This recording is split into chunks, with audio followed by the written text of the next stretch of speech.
Hello everyone, in this video, I'm going to show you how you can make flour in Icarus.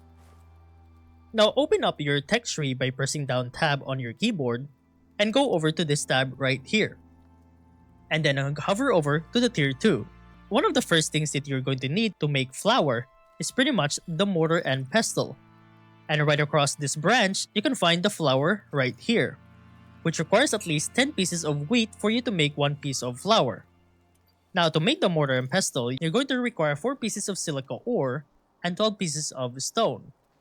You can make that over on the crafting bench right here. So once you got all of the materials, just make sure to craft it. Now we already have a mortar and pestle right here, so I'm just gonna approach this one. Now since I have about 33 pieces of wheat, I can make 3 pieces of flour. Let me just craft it right now. And as you can see, I now have 3 pieces of flour on me. And that's pretty much about it on how to make flour in Icarus.